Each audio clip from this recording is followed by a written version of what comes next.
Most people walk into a job and walk back out.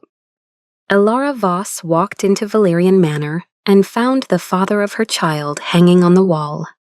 She was 27 years old. She was holding a mop. She was standing in the grandest hallway she had ever seen in her life, and the only thought running through her mind was him.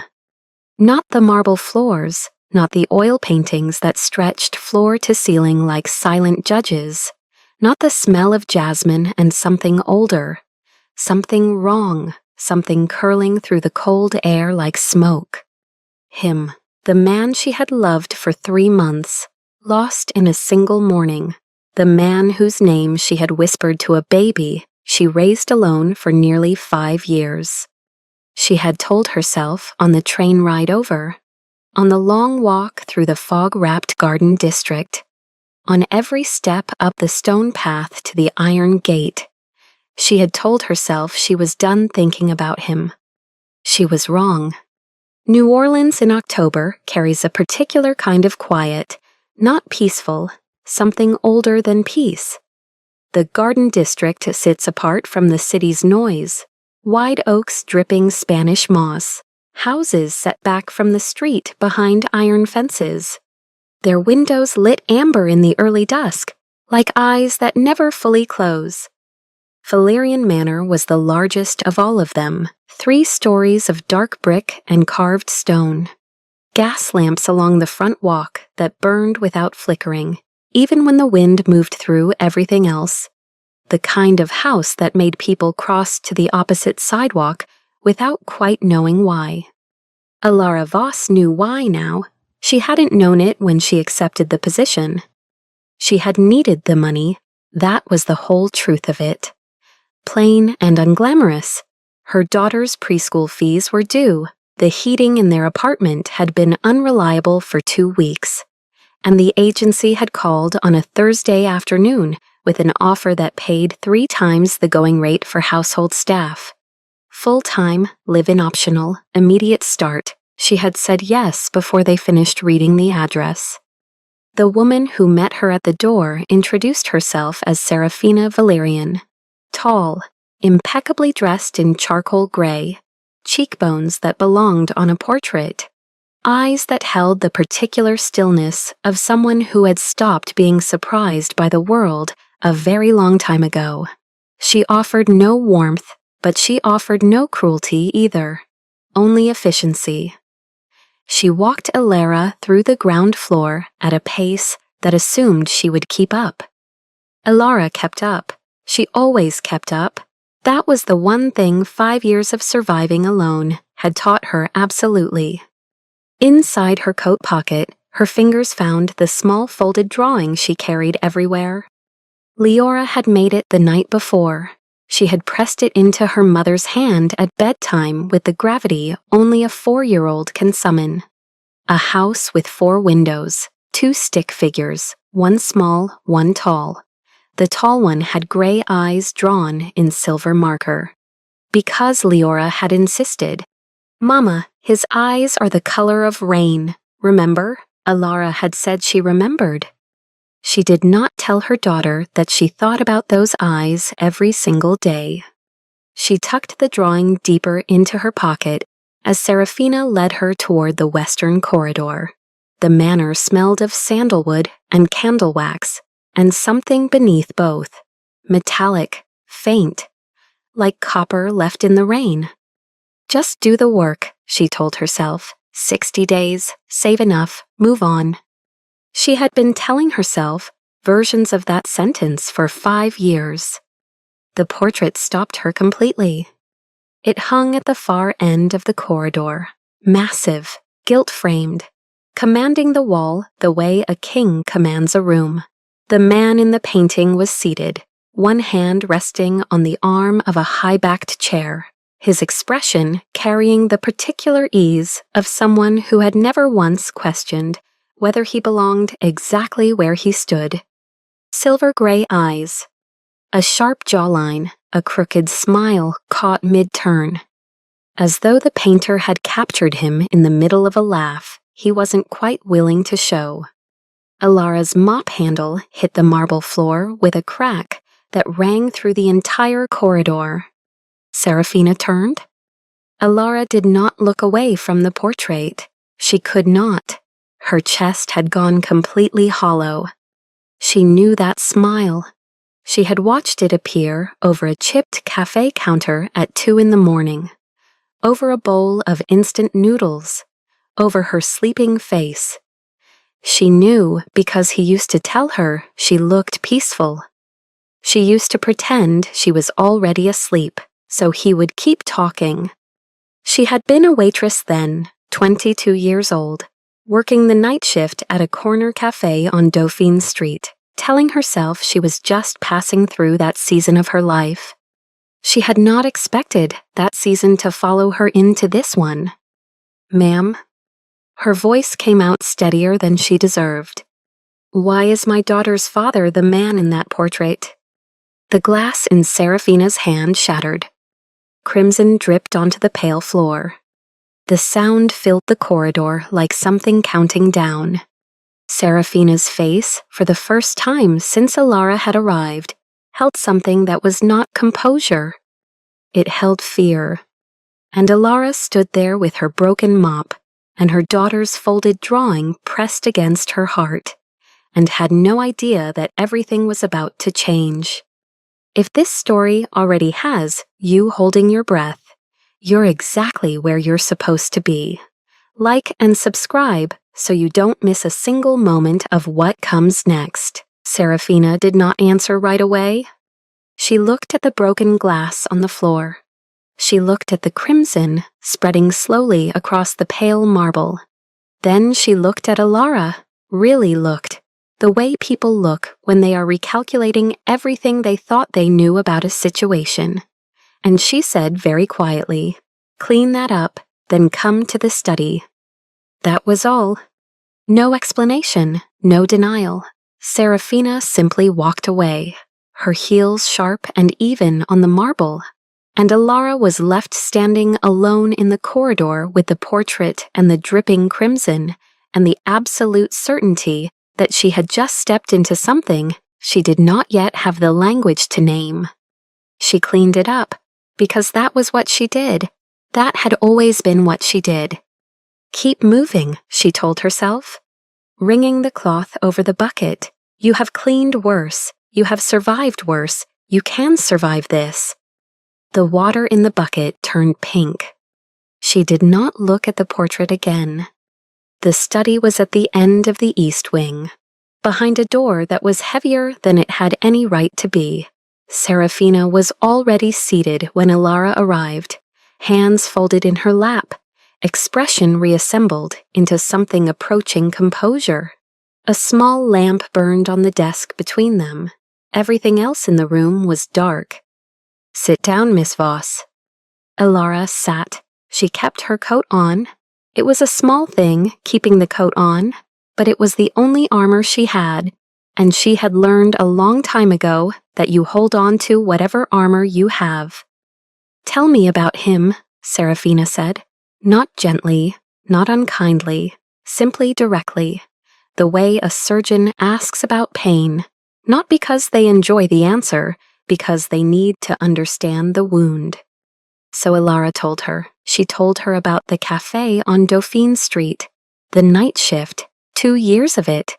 She had been a waitress since she was 19, filling in wherever she was needed, learning to read a room before she had finished setting it. The man had started coming in every evening around 10, always sitting at the same corner table, always ordering black coffee, no sugar, sometimes staying until close. He had been quiet at first, not rude, just private. The way some people are private, like it's a second skin. They've worn so long they've forgotten it's there. She told her about the instant noodles. It had been a slow Tuesday, 3 weeks after he first came in. Alara had been eating her staff meal in the back, a packet of ramen made in the break room kettle because she hadn't had time to cook anything real. He had knocked on the open door frame and asked if he could sit with her. She had said yes before thinking about it. He had eaten a bowl of the same noodles at 2 in the morning, like it was the finest thing he had tasted in years. And he had laughed, not politely, not performatively, genuinely. A surprised kind of laugh, like joy had caught him off guard. His name, he had told her, was Lucian Vale.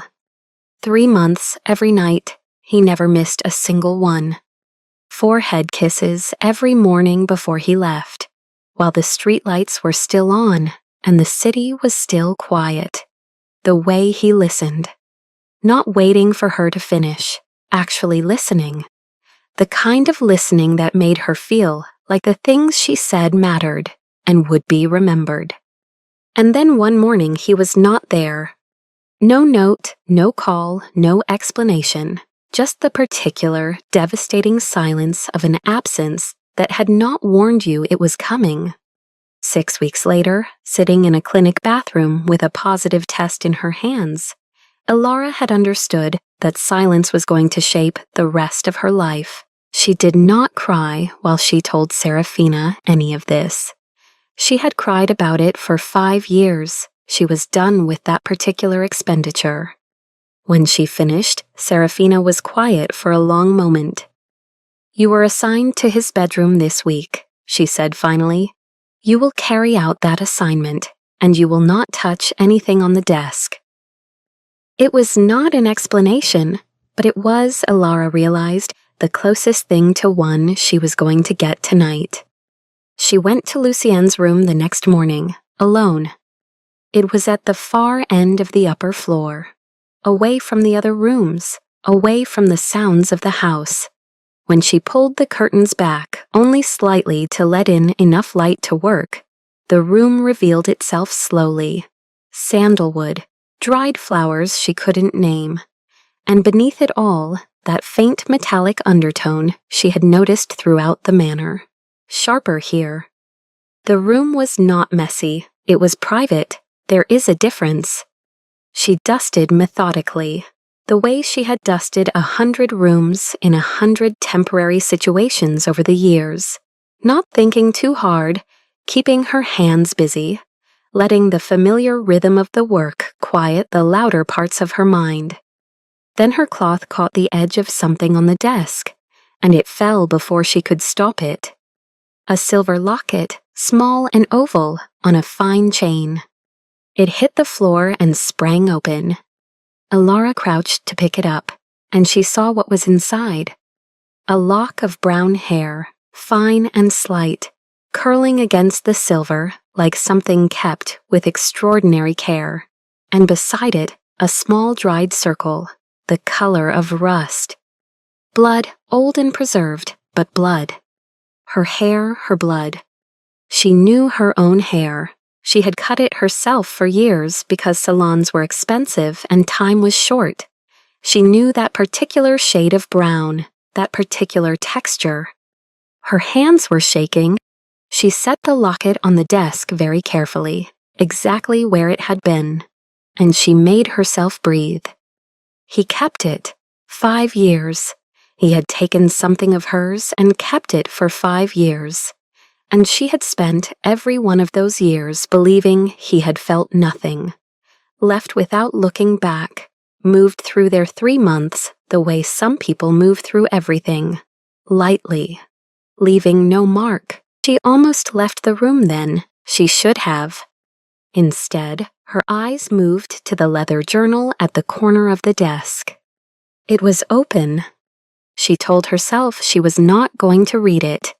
She told herself that twice, firmly, and then she read it anyway, because she was human, and she was hurting and the words were already visible before she had decided anything.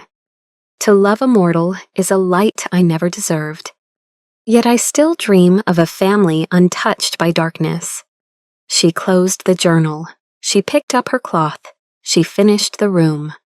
She did not speak to anyone for the rest of the day. The following afternoon, Serafina brought Leora to the guest house. Elara had not been told this would happen.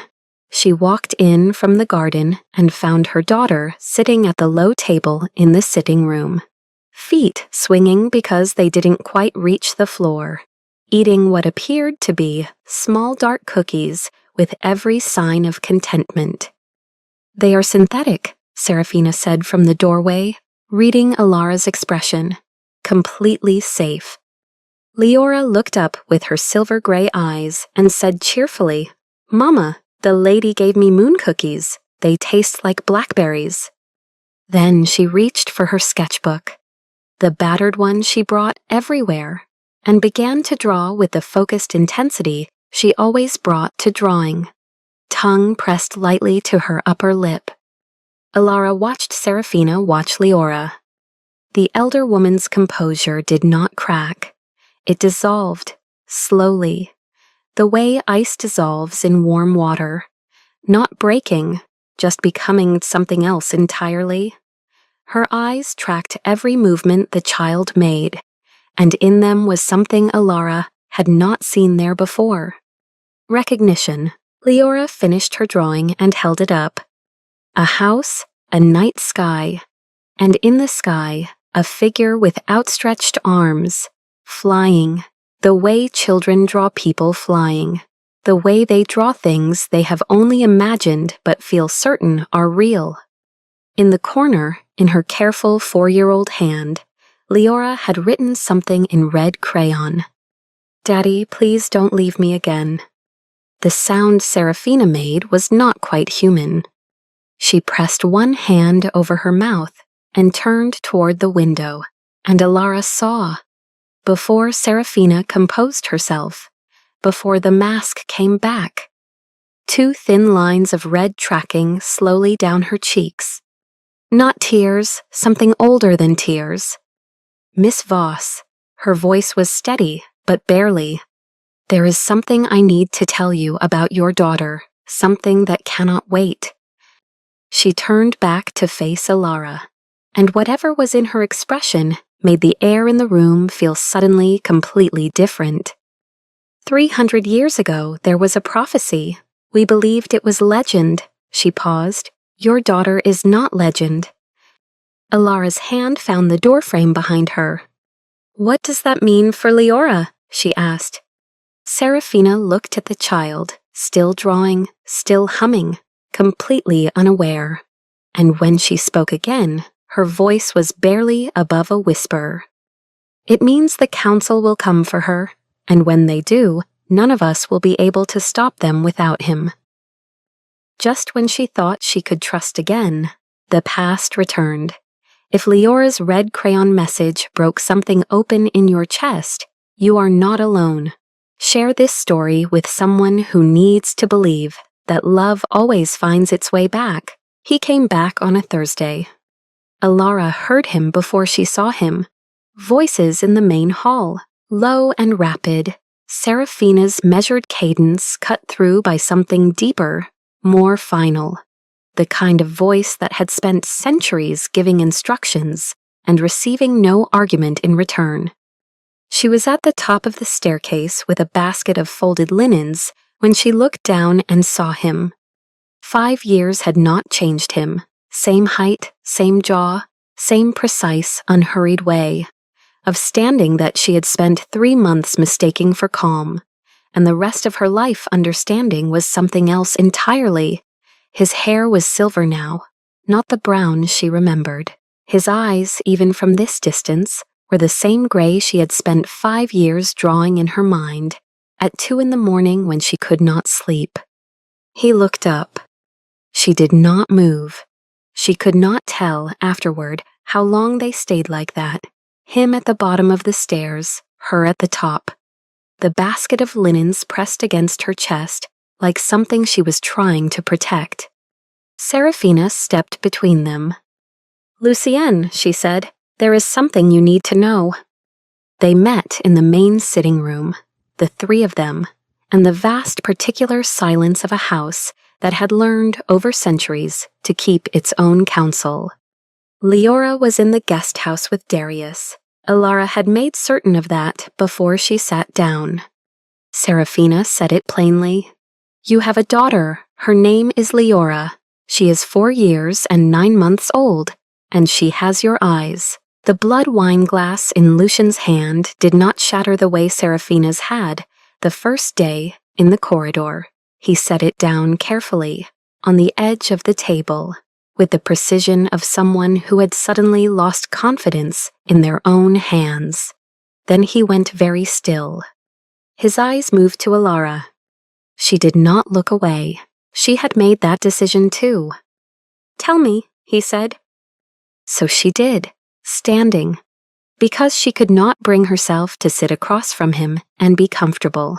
She told him about the first fever, Leora at 11 months, temperature spiking in the middle of the night, her eyes flickering red at the edges while Alara ran 6 blocks barefoot to the nearest emergency clinic, because cabs didn't come to her street reliably, and she was not willing to wait. She told him about the second fever, and the third. She told him about working double shifts and eating half portions so that Leora could have the full one. She told him about the drawings, all of them, every single one, containing a tall figure with silver-gray eyes and outstretched arms. She told him 5 years of a life he had not been present for, and she did not cry, and she did not soften it, because he had asked her to tell him, and she had decided the only thing she owed him was the truth. When she finished, the room was very quiet. Then Lucian spoke. "I was ordered to leave." The words were simple, insufficient. He knew it, and he did not try to dress them up. The ancient council, the blood law that has governed our kind for 3 centuries, states that a vampire king cannot take a mortal companion, cannot father a child outside the bloodline. He paused.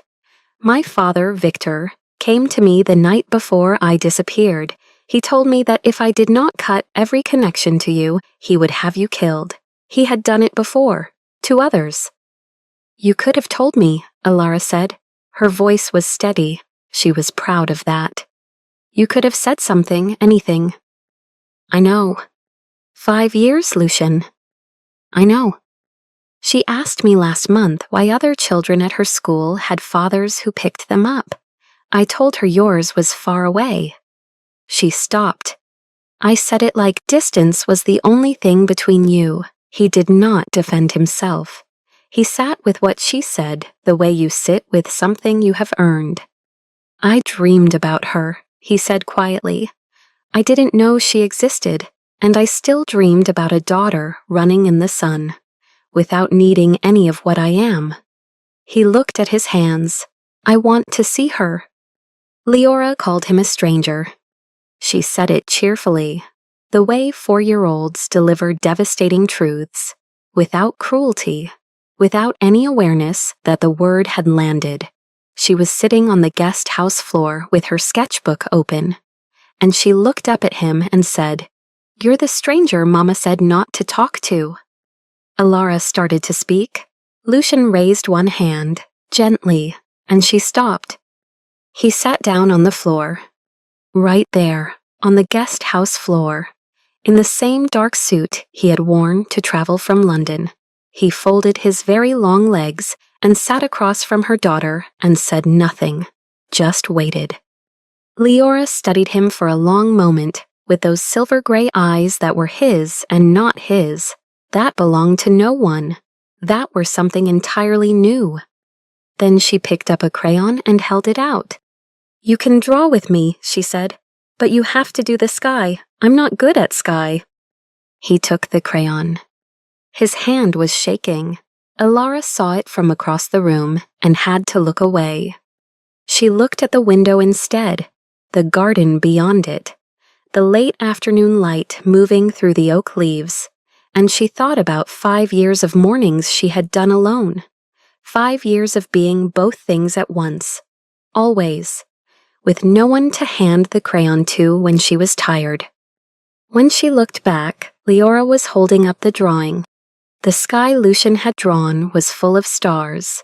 In the corner, Leora pointed to a figure with outstretched arms and said, "That's Daddy, he flies." She said it the way she said everything, as simple fact, as something she had always known.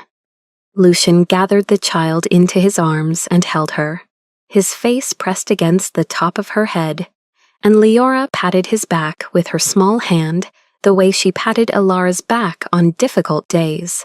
Automatic, certain, completely unearned, and given freely anyway. I missed 1,460 nights of telling you bedtime stories, he said, very quietly. Into her hair. I'm sorry. Leora leaned back and looked at him. Daddy cries in such a pretty red, she said. Alara pressed both hands over her face for a moment and breathed. It was Serafina who told her the rest, that night, in the corridor after Leora was asleep. Alara's blood, her specific, unrepeatable blood, eternal dawn, the rarest human bloodline recorded, occurring once every 3 centuries. One drop had kept Lucian stable for 5 years, 1 drop, kept in a silver locket. Without it, the man who had laughed over instant noodles at 2 in the morning, who had listened to her the way few people ever had, that man would not have survived as himself. He chose you, Serafina said. He didn't know what you were. No one did. He chose you because of who you were. And then he left because he was trying to keep you alive. Both of those things are true at the same time. She paused. Leora needs his blood every 3 months. Without it, the Domper fever will worsen. Her eyes will turn. She risks a conversion that cannot be reversed. Alara leaned against the wall. And with it, she asked. She remains exactly who she is, Serafina said, a child who draws strangers into her sketchbook and teaches a vampire king to do the sky. The corridor was very quiet. Somewhere down the hall, behind a closed door, a man who had ruled an immortal court for 3 centuries was sitting beside a little girl who had called him a stranger 6 hours ago, and was now asleep with her hand wrapped around his finger. And in that moment, she realized the terrible truth. Loving him had never been the mistake. Surviving without him had simply cost more than she had ever let herself admit. Some people leave not because they stopped loving, but because loving you was the most dangerous thing they had ever done. If this story is touching something real in you, share it with someone who needs to hear it today. For 9 days, they found a kind of ordinary. Not peace exactly. The manor was too old and too watchful for anything as simple as peace, but a rhythm. Lucian came to the guest house each evening after sunset. Leora had assigned him permanent responsibility for the sky in all drawings. He took the assignment seriously. He asked her questions about what color the sun should be, and she told him gold with a little bit of orange, and he did exactly that. And she inspected his work with the gravity of a small professor and said he was getting better. Alara watched from across the room and did not let herself feel too much about it. That was still the rule she was living by. Not too much, not yet. You have been here before, she reminded herself. You have sat in a room with him and felt the whole world reorganize itself around the fact of him. And then the world took him back. Be careful with yourself. She was trying. She was not entirely succeeding. On the 10th day, Darius appeared at the guest house door at 6 in the morning, before Leora was awake, and the look on his face made Alara's stomach drop before he said a single word. Lord Malachi Blackthorne arrived in New Orleans last night. She did not know the name. Lucian explained it in the main hall, his jaw set, his eyes doing what she had seen them do once before, going very still. The calm that sat on top of something much colder. Malachi Blackthorne, a hunter who tracked bloodlines and collected leverage. Darius had confirmed through sources Alara did not ask the names of that Malachi had been watching Leora's preschool for 4 days. 4 days. While Lucian was learning to draw the sun in gold with a little orange, someone had been standing outside her daughter's school. Alara did not raise her voice. She discovered in that moment that she was past the part of herself that shouted when she was afraid. What replaced it was quieter and much harder. "I want her moved today," she said, "out of that school and inside this house." Lucian looked at her. "I need you to trust me." "I need you to give me a reason too," she said back. Neither of them looked away.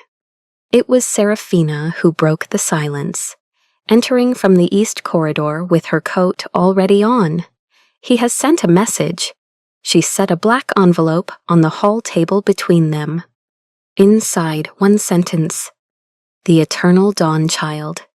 24 hours. Surrender the territory, or she converts. And then she finds her own way home without knowing the harm she carries." Alara read it twice.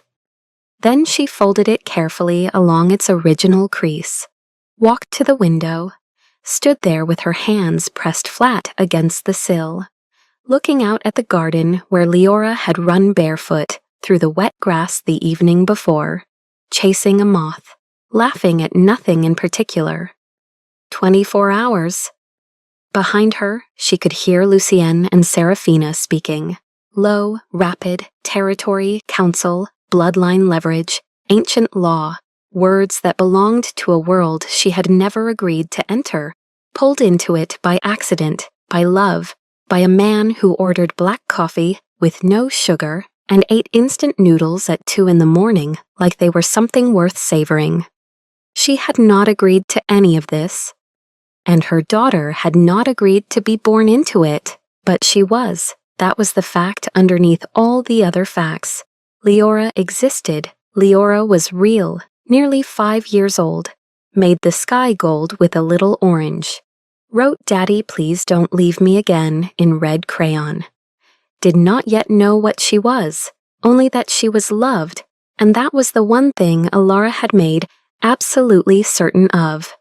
Through every fever, every double shift, every morning she had done alone. She heard Lucian cross the room. He did not touch her. He stood just behind her, close enough that she could feel the particular coolness of him, and said quietly, "I won't let her go, whatever it costs."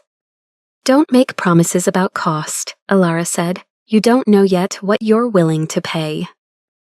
"I know exactly what I'm willing to pay. I've known since the night I left. I just didn't have the right to come back and say it." She turned. He was right there, close enough that she had to look up to see his face, those gray eyes that their daughter had drawn in silver marker because she said they looked like rain. Something in Alara's chest that she had been holding locked for 5 years moved, not broke, moved. The way something moves when it has been still so long it has almost forgotten it was meant to. "She needs you," Alara said. "Whatever I feel, whatever happened, she needs you, and I am not going to let anything take that from her." "I know," he said. "So we figure this out together, not you deciding and me finding out afterward. Together." He nodded once. Like a man accepting terms he had been waiting to be offered for a very long time. In the guest house down the garden path, behind a window with the curtains half open, Leora's small lamp clicked on. She was awake. She would want breakfast. She would want her sketchbook. She would ask with complete certainty whether Daddy was coming for the sky today. Alara looked at Lucian one more time. Then she straightened, turned toward the door, and for the first time in 5 years did not prepare herself to do it alone. For the first time in years, she knew what she had to do, not just for Leora, not just for survival, but for herself, for the woman underneath the worker, underneath the mother, underneath every version of herself she had assembled to get through. That woman was still there. She had been there the whole time, and she was done waiting. When the person you love is in danger, every wall you ever built comes down. If this story found you at the right moment, pass it on to someone who needs to remember they don't have to do it alone. The ritual took place at midnight, under a red moon that nobody had predicted. Alara stood at the edge of the sacred circle, chalk and silver dust on the floor of Valerian Manor's oldest room. A room that smelled of centuries and stone. She watched Lucian do the thing he had decided to do before she even understood it was possible. He had explained it to her that afternoon, sitting across the kitchen table in the guest house, his hands folded, his voice steady. The ritual required 3 drops of Lyra's blood, taken willingly within the circle. In exchange, his immortality would leave him, not gradually, all at once. "You'll be mortal," Alara said. "Yes." "You'll age." "Yes." "You'll die someday." He looked at her across the table. "So will you," he said. "I'd rather do it at the same rate." She had looked at her hands instead. At the table, at the small crayon drawing, stuck to the refrigerator with a piece of tape. Leora's version of their family. 3 figures. The tall one with his arms out. The sky above them full of gold. "Malachi," she said. "Darius is handling Malachi." A pause. Surrendering the territory was never the real cost. He wanted leverage. What he didn't understand is that I stopped caring about the territory the moment I sat down on a floor and was handed a blue crayon. Leora gave 3 drops of blood with the solemnity of a child who has been told something is important and has decided to take it seriously. She sat very still in Darius's arms at the edge of the circle, watching her father. And she said before it began, "Will it hurt you, Daddy?" "A little," Lucian said. "I'll draw you something after," she told him, "for when it's over." He pressed his forehead against hers for a long moment. Then he stepped into the circle. Alara watched every second of it. Whatever this cost him, she was going to be present for it. Not because she could help, but because she was done with the habit of surviving things alone. And she thought perhaps he was too. The silver streams of light formed slow symbols across the floor. The crown. She had not known it was real until she saw it. A thing of dark metal that had appeared at the start of the ritual. It fractured, then shattered. The pieces turned to black dust before they hit the floor. The dust rose and dispersed, like something exhaled. Lucian cried out once. Then it was quiet. He was on his knees, breathing hard, his hair now streaked with silver at the temples, the kind that comes with time rather than bloodline. His hands on the floor were the hands of a man who had arrived, Alara thought, at where he should have been all along. She crossed the circle before anyone could stop her and crouched in front of him. His eyes, when he raised them to hers, were the same gray. Still the color of rain, still the eyes her daughter drew in silver marker. "How do you feel?" she asked. He thought about it, the way he had always thought about her questions, seriously, from the very beginning. "Lighter," he said. "I feel lighter." Serafina knelt before Alara the following morning, in the garden, beneath the old oak tree. It was not a gesture Alara had expected. Serafina simply did it, folded herself down onto both knees on the damp grass.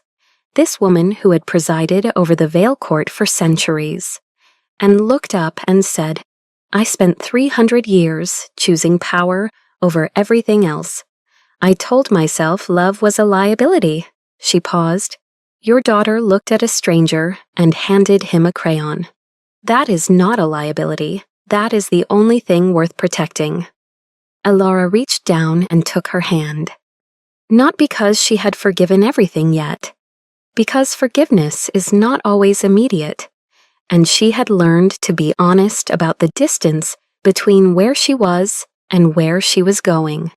"Get up," she said. "There's breakfast." Something moved across Serafina's face that might, in another woman, have been called a smile. She got up. They moved into a red brick house in the suburbs 2 weeks later. It had a front porch with 2 steps, a backyard with a persimmon tree, a room for Leora that faced east, which meant it caught the morning light, which meant she woke up every day in a room full of sun. She narrated this fact to everyone who would listen. On the first morning Lucian made breakfast, he burned the toast. He stood looking at it with the expression of a man who had not had to learn ordinary things in 3 centuries, and was now learning them all at once. Elara took the toast from him and scraped it over the sink without comment, handed it back, and he ate it like it was something worth savoring. The kitchen was small enough that there was barely room for both of them at the counter. Outside the window, the persimmon tree was losing its leaves in the particular slow way of things that are not dying but changing. From down the hallway, she could hear Leora talking to her drawings the way she always did, giving them names and small instructions. Elara thought about the first day she had walked into Valerian Manor, the mop handle cracking against marble, the portrait, the crimson dripping to the floor like something counting down. It had been counting down. She understood that now, not toward the end of something, toward this kitchen, this burned toast, this morning. The house felt different now, not because it was new, because for the first time in 5 years she had walked through the front door without preparing herself for everything that might go wrong. She had walked through it expecting, quietly and simply, that something might go right. Every sacrifice made in love leaves something behind, not a scar, but a seed. If this story stayed with you, share it with someone who needs to believe that it is never too late to begin again. 1 year later, Leora turned 5. She requested for her birthday a drawing party, not a princess party, not a bouncy castle, a drawing party, where everyone sat at long tables covered in butcher paper and drew whatever they wanted, and nobody had to share their crayons unless they felt like it. Lucian spent 2 days helping her make invitations by hand.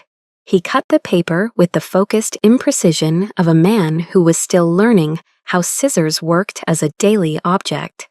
And Leora supervised him with the patience of someone who had decided, a long time ago, that she was going to love this person in spite of everything, including his scissor technique. Elara watched them at the kitchen table and did not look away. That was the new habit she had been building, quietly, for 12 months, not looking away from good things. She had spent so many years bracing for the next hard thing that she had trained herself out of receiving the easy ones. It was slower to unlearn than she had expected, but she was unlearning it. At the party, Leora drew my family. She had drawn this subject many times over the past year. Elara had pinned each version to the corkboard in the hallway, a small archive of how the picture had changed. The early ones from before the manor were always 2 figures. Sometimes there was a third in the sky, disconnected, floating. In the ones from the first weeks in the red brick house, the third figure had landed. He was on the ground with the others, but always slightly apart, like a person not yet sure he was allowed to stand that close. The birthday drawing was different. 3 figures, shoulder to shoulder. The sky above them was gold with a little orange, filled with stars pressed so hard into the paper the crayon had worn down to a nub.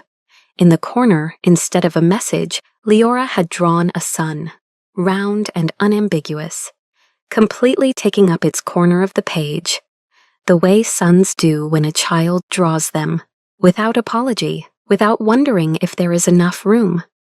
That evening, Lucian hung it on the wall beside the silver locket. He stood there looking at both of them, the locket with its lock of hair and dried drop of blood, kept for 5 years in the dark, and the drawing blazing with crayon gold beside it.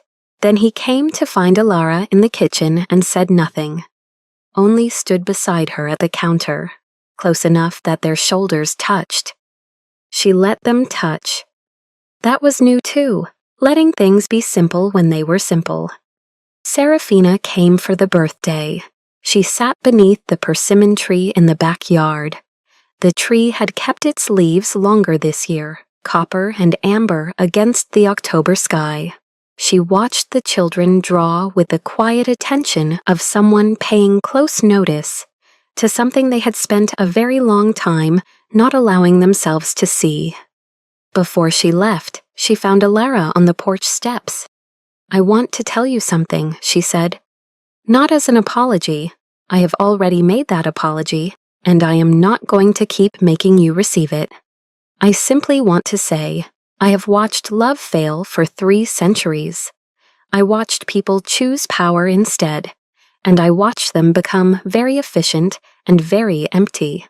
She looked toward the backyard, where Lucian was on his knees helping Leora fix a broken crayon with a piece of scotch tape that would absolutely not hold. "What you did was not weakness. It was always the harder thing." Alara watched her husband tape the crayon back together. Leora tested it, declared it fixed, and went back to drawing. "I know," Alara said.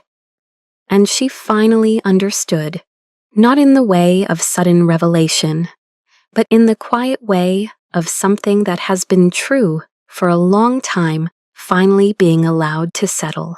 The bravest thing she had ever done was not running 6 blocks barefoot in the dark, or walking into a manor she had no business entering, or standing in a corridor holding a mop and asking a question she was terrified to have answered. The bravest thing was this: staying, letting it be real, trusting that the good things, when they came, were allowed to remain. She thought about the women who might be watching this, not as an abstraction, but as actual people, sitting in actual rooms. The ones who had loved someone for 40 years and were now learning what a Sunday morning sounds like with only 1 cup of coffee brewing. The ones who had built a life around being useful and were discovering, slowly, that being useful is not the same as being seen. The ones who had been hurt by someone they trusted and had spent so long protecting themselves that protection had become its own kind of loneliness. She wanted to say to those women what no one had said to her for a very long time. The love you gave did not disappear because the person did. It went somewhere. It is in the way you still set the table carefully, even when you are eating alone. It is in the drawer where you keep the letters. It is in the particular way you make coffee. The good creamer. The mug with the small chip you never threw away. That love did not leave, you carried it. And carrying it, even when it was heavy, was not a failure. It was proof that you were someone worth loving back. If there is a grandchild you have been meaning to call this week. Not on a holiday, not for a reason, just to say you were thinking of them. Let them show you something they made. Ask them what color the sky should be. You might be surprised what they tell you. This story teaches us that love, even when it is interrupted by years or silence or fear, leaves its mark on everything it touches. The locket, the drawing, the burned toast, the child who knows, without being told, that her father's tears are a pretty red. A waitress who walked into a manor she could not afford to leave and asked the one question that changed everything, and in asking it, began to heal. None of us are meant to carry everything alone, and it is never too late to let someone sit down beside you and help you with the sky. This vampire story was entirely crafted from the imagination and emotions of a real human being. Every haunting detail, every pain and longing, comes straight from the writer's soul. AI only acted as a supportive companion, helping to organize sentences and refine ideas.